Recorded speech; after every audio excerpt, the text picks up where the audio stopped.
you're not going to win every single one. You're not. But just learn from those experiences, and it's just going to enhance your life. It's going to enhance your business. It's going to enhance your team, and just keep going. Don't stop. Okay. Deandra talked about feedback from judges, right? And I know you both have gotten feedback from judges. What's some really good feedback, if you can remember, that you got from judges that really changed the way you look at your brand, the way you look at your company, your startup? Any specific feedback you got? So one thing I would say is sometimes I feel like I'm always prepared. Like, ask me a question right now. I'm prepared. I'm ready. But one thing that I wasn't prepared for was for them to ask my team members questions. I always took the front street because I'm CEO, but I learned that I needed to prepare my team just as much as I prepared myself. And you're only as good as your weakest player. And so if you know there's somebody on your team and you're like, I want to keep them doing this one thing but not speak, you have to be prepared to have everyone represent your brand in the same way that you do every single day. So that's one of the things that I've realized, and that was just in like a mock presentation, but that was one of the most important life lessons that I learned, is to make sure my entire team was as strong as myself. Interesting. I think for myself, so for those who don't know, my venture is called The Next Step, and it's a Gen Z career consulting agency. So a lot of the time, I had similar feedback from judges that says, what separates you from what a college may be offering in their career services? So that was a common feedback that I would have, and what that did for me when I was kind of sitting down and revamping and thinking about what does my business model look like? How can I add a unique offering to this career landscape, and ultimately align me in a position for me to change my language. I even updated my website because of that, and really honed in specifically on industries and things that I wanted to offer to my clients. So that really helped like shape, and I did like a 360 for my business model because of that. Wow. Interesting. If you don't mind sharing, I know, Tameka, you shared a little bit. If you don't mind sharing about how much prize money you won, and what did you do with the prize money as it relates to your business, or as it relates to going shopping, I don't know, whatever. What'd you do with your prize money? Yes, so I can't name all of the competitions off the top of my head. I would have to like look on my phone, but thus far I can estimate it's probably been around maybe like $7,000-8,000. Some of it is pending, but for the money that I have received, some of it was used towards my LLC registration, which I'll be doing as well. And the rest I actually invested into the stock market because I had to take a pause and I'm still revamping with my business. So I put it back into the stock market. I'm just going to let that sit there. And in the fall, then I plan on just taking that money out and then reinvesting it and back into my business. And right now I'm working on scaling with my business model with like my website and hiring new team members. So that's the plan for the fall. Congratulations, right? 70,000, you go, girl. So okay, we received so far about 34,000, and we've done our LLC. We've contributed money to 2 events to give back to the Bronx for Juneteenth and for the Community Council Black Party. We've got t-shirts. Yeah. We have a lot of things, we are, now we have a website up, www.officialiamlit.com. Yeah. Right? And also, we're ready, like we're up and running. We have our programs are up and running. There's still money that needs to be spent, so we're going to be looking to expand our team. We're looking for editors, book formatters, illustrators. Yes. Oh, let me just share a little bit. I Am Lit is a mentoring organization, and what we do is we help people write and self-publish books. In addition to that, we go into low-income neighborhoods throughout the Bronx, and we give away free books to the community because books should be accessible to everyone regardless of income. And so that's our way of giving back at the same time as being a for-profit organization too. So. Excellent. I'm gonna get off of the questions that we had kind of structured and get into one question I think that'll lead into some other questions. Talk to me about the power of speaking up, the power of knowing like, okay, I have to say something in this moment, regardless of whatever it is. But talk to me about that. How does speaking up, it sounds like just a term, but how does speaking up in entrepreneurship play such a strong role with you? Like, how does that partnership work? Well, speaking up, the first thing I think of is advocacy, and that's something I've done a lot at Lehman College as a senator, as a secretary, and very active on my campus as a SGA member. I feel like it's kind of embedded in who we are right now. But it's really important, especially as a CEO and founder of an organization, to be able to advocate for your organization. I remember being in a presentation and losing my train of thought, just forgetting the entire question I was asked and just sitting there smiling, like, what am I going to do right now? And I looked over at my team member, Edna, and she was looking like, girl, what are you doing? And 2 seconds later, it was like a snap just hit me like, girl, you're the CEO. You gotta get back into this. And I said, I'm sorry, now I'm back into it. You know, you have to, because this is now your position. There's no one else to go to unless it's maybe a mentor or a friend for advice. But as a CEO, you have to be able to advocate for your employees, your clients, and that's your job now. It's your responsibility. So it has to be embedded in who you are, or I would assume you probably won't be as successful as you may be if you were able to advocate for yourself and others. That's such a great example of, definitely speaking up. And to add to that, I think speaking up in advocacy looks different for everyone. And I can say for us as student entrepreneurs and being on campus, speaking up for resources is definitely how we can have our voice heard. And I think that is very important. For myself, I had the opportunity to meet you and a lot of other professionals and students in California when Blackstone did their conference as well. I had to speak up for that opportunity because closed mouths don't get fed. And while I was there, actually, that's how I was a part of Blackstone's fellowship program because the deadline had passed. But then I was like, I didn't know anything about it.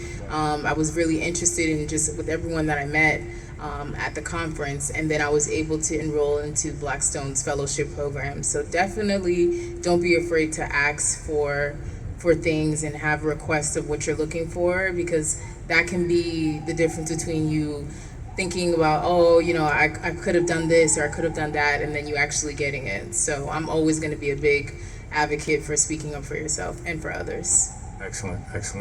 My next question is surrounded by the applicant or the RSVP here. One of the top things that stood out on the RSVP is that students are really looking for mentorship, right? Like that was the number one thing that most students were looking for, is mentorship. Talk to me about mentorship, what that means to you. How do you lean on it? Walk me through how important mentorship is for you. So I was really fortunate. Since I started my first ideas competition with Brooklyn College, I was paired with a mentor at the very early stages of my venture, and I've probably been paired with maybe 3 or 4 mentors thus far. And outside of that, a big component of what I do with career development with my career agency, mentorship is an important pillar. So I've been very fortunate to have mentors outside of that. But I think it's important to have mentors in different areas of your life. You may have a personal mentor for personal development. You may have an academic mentor, you may have a financial mentor, a spiritual mentor. So in terms of entrepreneurship, I've been paired with really great mentors. One of them, her name is Cheryl Prince, and Veronica from Brooklyn College introduced me to her. And she's been very pivotal, not only as a Black woman to help me in what entrepreneurship looks like, but also understanding the hardships that I face, and having that relatability really helps me, especially while I was in school, working full-time, working on my venture, taking care of my family. It was just really great to have that support. Thank you so much for that question. So, of course, as a CEO and founder of a mentoring organization, I love mentorship. I would definitely say I wouldn't be here without the mentors that I've had over the course of these years, and specifically during my college experience. It was like, something that has impacted me to the point that now I'm like, I have to, spread the word out. A lot of times I've learned through scholarship and different opportunities that it's gotten me to places that I probably wouldn't have been had I not received the scholarships. And so a lot of times I think about the people who couldn't get into those spaces. And there's a lot of people that still can't get into those spaces, and it's up to us to become mentors for those people so that they can get those knowledge outside of that space. And so that's especially why mentorship is important, because a lot of times we need to see people in the positions that we want. We need to see people doing something so that way we know it's real. It's actually can happen. It's not just a dream in my head. I see this person, she's a CEO. I see this person, she's successful. And so I'm really, really big on mentorship. I'll continue to be big on mentorship, and I hope that everyone else gets on the bandwagon for mentorship. Right. I totally agree with you. And staying in that space, talk to me about what male allyship looks like, right? As young Black women, and oftentimes it could be a little bit tough getting in that space, and sometimes you need a male ally. And how has that been? Have you kind of looked for that? Does that just happen organically? Is it something that you were intentionally doing? Speak to me about that. Well, I can say, obviously Roger is a male and he's been leading our program here at Brooklyn College, so I've never felt that has been like Roger's treated me differently as a woman. I felt that there was always a support there, and he actually was really great in helping us lead a woman entrepreneurship panel that we had at Brooklyn College and highlighting the other women entrepreneurs that we had on campus. So always highlighted in that space. And actually, after attending Blackstone's conference, a lot of the attendees were actually males, and close friends to this day, and still kept in contact till after the conference, where they would send me opportunities or funding and things of that nature. So I've never felt there being a difference between being a woman or a male. However, being a Black woman, there is, I think, another layer towards how I may communicate or speak to others, or how I show up, and just being mindful of that. And that's just been something I mean, even outside of entrepreneurship, I'm just aware and cognizant of. But I can definitely say that so far in this space, I've felt welcomed and appreciated. I'm not sure if it was the same experience for you. So my experience actually was a little bit different. I've been in more spaces where it was predominantly women. And for me, that has really impacted me in a major way, because I always feel like when you see a strong woman, you see another strong woman. It's like we have to pave the way for other women to get into those spaces. As far as male allies, I have male mentors. I consider you someone that I definitely look up to, and I really lean on the support that I received from Lehman College, to be honest. A lot of the professors, I can contact them at any time just to talk about whether I should pursue, this, endeavor or not, and different types of advice and knowledge that I wouldn't get from, other sources. But I definitely lean on the connections that I've built and make them lasting relationships, not just while I'm here. Let me tell you guys, students, please, connect on LinkedIn, exchange numbers. These are the same people that you'll see once you graduate and you guys are all successful. You can laugh about it later, but don't miss out on those opportunities, because you don't know, the person right next to you could be somebody that you're interviewing for. You want to keep building relationships with everyone at the college, students as well as faculty. And just along that line, building those relationships. How hard was it? I know, Tameka, you talked about your team. It's obvious we see your team. They spend their money on T-shirts. They got that's working. But talk to me about getting a team, Deandra. I don't know if you. I'll start with you because I see Tameka's team. Talk to me about your team and how hard.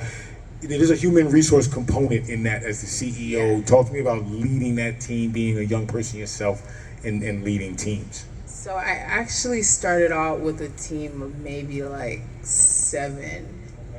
And at first the idea was something that I kind of brought to my friend, like, hey, we should start off and we should do a conference because we started in 2020 during the pandemic. So the goal at first was just, we're going to have a conference, we're going to call it the Next Step Con, and it'll be something to, offer inspiration, opportunity, resources to students that lost their internships during the pandemic. And they were like, what's going to make our conference unique is that everyone who's going to speak on the panel is going to be like a current college student, and they're doing like amazing things, and they can just give resources to the community. Then that grew, and we were able to have like over 400 registered attendees. This is like during the pandemic where like no one was doing anything at home, and we were able to pull this off. Then when I started looking at scaling, like how can we continue this momentum with the students that we've had, then slowly everyone had other responsibilities. And then when really assessing, it's different when you ask your friend to help you with something, but then when you're formally like, okay, we need someone for marketing and social media, and we need someone to operate the business, then people start acting a little funny. And then you have to really sit down and be like, okay, let's actually assess where your goals are and what we're doing. And at the time we did not have any funds to pay people, and I'm a very straight shooter person, like, hey, you have not been giving your all, and I don't think that this is a great fit for both of us. So let's reassess what your responsibilities and how you're contributing towards this venture. And eventually then there was just me left, which is fine. Right now I'm in the stages of finding other committed team members to help me grow my venture. But I also believe in slow and steady wins the race. I'm not rushing it because I know that with the impact that I'm going to make and I've made thus far, that it definitely takes a solid team who understands what the mission is. So I'm not willing to compromise that, again, when we're looking to launch with a new team. So, hey team, hey, I am lit. So, how I found my team. So, first off, I'm going to start with Edna. We actually founded a Girl Scout Troop 3 in the Bronx at PS 314, and we did that for about 4 years. So she was the first person I thought of because we had done an organization together and were successful doing it. So of course I added her to the team. And Sean, we actually were 911 operators together, and when I released my first book 2 years ago, she was actually a part of my book review team.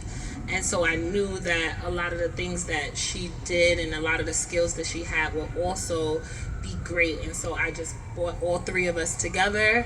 And they at first didn't see my vision. They were like, but I love that. You have to have somebody willing to stand up against you and say, okay, that doesn't make sense. Why do you want to do this as your business model? Right. You have to have someone on your team willing to challenge you, because when you meet up with investors, they're going to challenge you. They're not going to say, here's $100,000, have a nice day. No, they're going to say, here's 101 questions, and why are you the right business for us to invest our money in?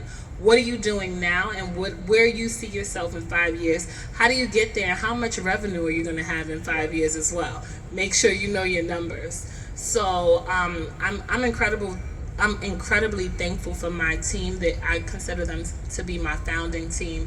And along the way, I just started thinking about the resources and the people I had around me. What are their skills? I started to learn, put people, don't just give them any position that you need filled. Fill them into a position based on their skill level. What is it that this person does exceptionally well at? That's what they should be doing. And as a manager and as a CEO, as a founder, those are the things that you have to be able to point out in people and highlight in people. And so I'm incredibly thankful to my team. We're looking to expand even more. And so all these different programs, these different courses that I participate in. I'm always networking with people, trying to find out what their skills are and how can we help one another get to